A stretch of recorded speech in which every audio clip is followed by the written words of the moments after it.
In the year 1965, in the quiet countryside of northern England, the Higgins family lived in a house that stood near the edge of Blackamoor Forest.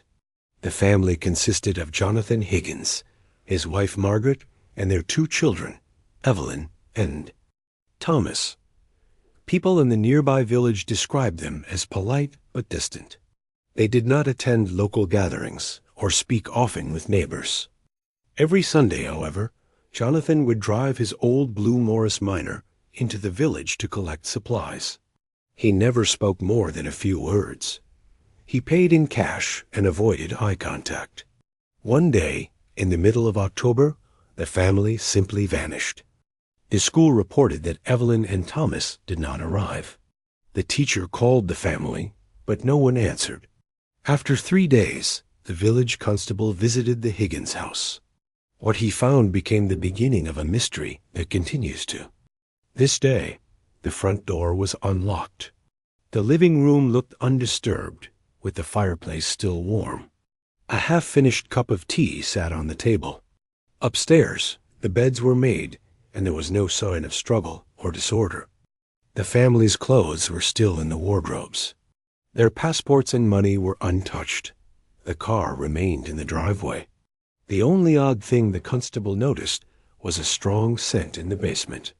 He later described it as similar to burnt copper or scorched metal. But there was nothing visibly wrong. The case was handed over to the larger Yorkshire police force. For weeks, investigators searched the nearby woods, drained ponds, and used dogs to search for any trail. No footprints, no blood, no sign of forced entry. Nothing.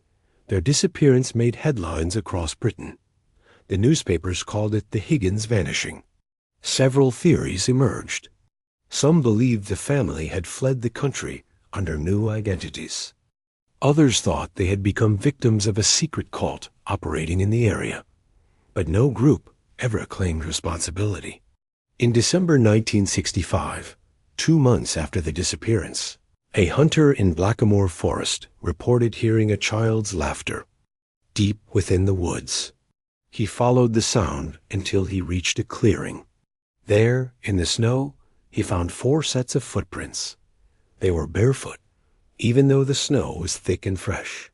He followed the tracks until they simply stopped. Number. Turning back. No sign of struggle. The tracks ended in the middle of the woods, as if the family had been lifted into the air. A hunter informed police, who searched the area again. They found nothing. Over the next year, several people in the area reported strange occurrences. Lights in the sky, whispers in the trees. Some claimed they saw a small girl with long black hair standing at the edge of the forest at night. She never moved. She never spoke. When approached, she would disappear. In 1967, the house was finally sold. The new owners lasted only 6 weeks. They moved out suddenly, leaving all their belongings behind. They never spoke publicly about what drove them away. The next family lasted 3 days. After that, no one bought the house again. It was left to rot. By 1972, nature had taken over the structure. Trees grew through the walls. Moss covered the roof. People avoided the property. Children made up stories about curses and spirits. But no one could explain what happened to the Higgins family. In 1983, a researcher named Dr. Malcolm Vexley reopened the case.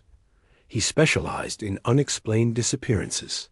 He visited the house, spoke to locals, and reviewed police records. One night, he stayed in the Higgins home with his recording equipment. In the morning, he was gone. His camera was found on the kitchen floor. The tape inside showed only static, followed by a low hum that increased in volume until it cut off. Police searched again. They found no trace of Dr. Vexley. His disappearance was added to the case file. Over the next 20 years, more researchers and thrill seekers visited the Higgins property. Some left frightened. Some refused to speak of what they saw. A few never returned. In 1999, a group of university students made a documentary on the Higgins case. They filmed in the house for 2 nights. During the editing process, they noticed something strange in the footage. In 3 different clips, a dark figure stood in the same corner of the living room. The figure did not move. It did not blink. It appeared only in the background. When enhanced, the figure resembled a tall man with empty eye sockets. None of the students remembered seeing anyone during the shoot. The footage was never released. In 2006, a local historian discovered an old journal hidden beneath the floorboards of the Higgins home. The journal belonged to Jonathan Higgins. In shaky handwriting, he had written about dreams of a shadow in the woods. He described hearing voices beneath the floor at night. In the final entry, he wrote, "It wants the children. We should not have come here. It waited. Now it is awake." After this discovery, the property was sealed by the local council. It remains off limits. No one is allowed inside. Today, the story of the Higgins family is considered one of England's most chilling unsolved mysteries. No remains have been found. No suspects identified. No solid explanation exists. Just a house, a forest, and silence.